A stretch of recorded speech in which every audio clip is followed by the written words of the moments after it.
안녕하세요, 데디아트입니다.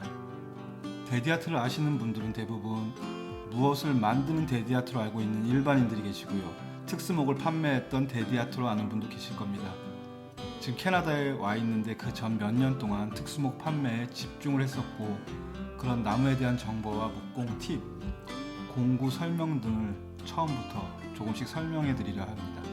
제가 몇 가지 내용을 준비를 했다가 다시 확인을 해보니까요, 그거는 어느 정도 나무를 아는 분들에게는 도움이 될 것 같은데, 진짜 나무를 전혀 모르고 이제 시작을 하고 취미 생활을 하고 싶은 분들에게는 조금 어려울 듯해서 좀 더 앞부터 시작을 하겠습니다.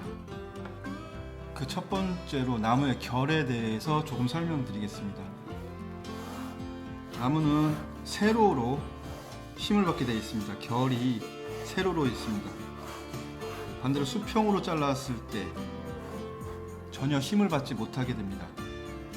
예를 들자면 이렇게, 이건 그냥 무른 소나무 정도인데요, 이걸 세로로 켠 상태고요.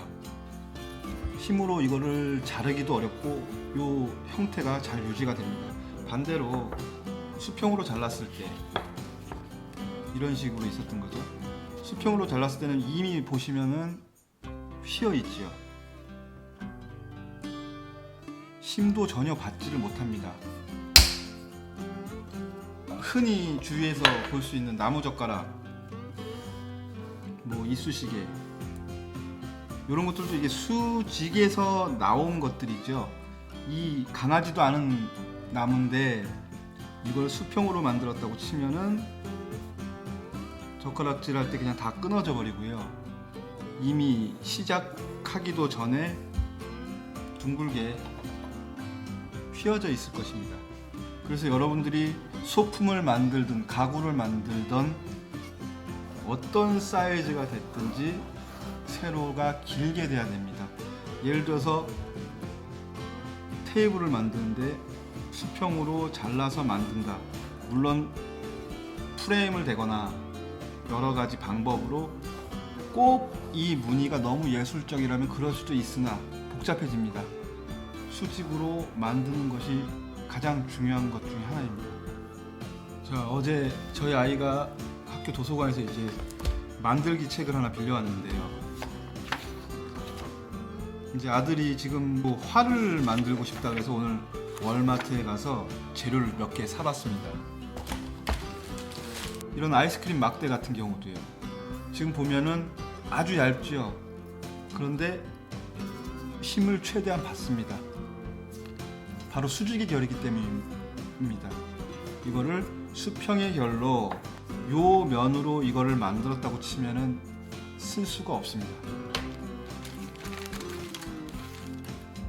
이 꼬치도 마찬가지죠. 아주 이쑤시개 정도로 아주 얇은 꼬치인데요, 힘을 받지요. 무엇을 만들든지 간에 그래서 나무는 수평이 아니라 수직으로 만드는 것이다. 이게 이제 유창목이라는 초록색의 나무입니다. 캐나다에 가져오면서 지금 계속 지하에 뒀더니 색이 초록색이 많이 흐려졌는데 원래 더 진한 초록의 나무인데, 지금 이 나무를 봐도 세로의 결이 이렇게 있습니다. 도마를 만들고 작은 소품을 만들고 그럴 때 이런 식으로 무엇이 만들어져야지, 이런 식으로 만들어지면 안 된다는 건데요. 뭐 일부 두께, 사이즈, 강도에 따라서, 예를 들어서 제가 펜이나 도장, 액세서리 이런 것들은 사실 이렇게도 만듭니다. 그거는 그래도 되는 사이즈에 맞게 들어갈 때 얘기고, 그거는 여러분들이 지금부터 생각하지 않는 것이 나을 것 같습니다. 오늘은 기본적인 나무의 결에 대해서 짧게 설명을 드렸고요.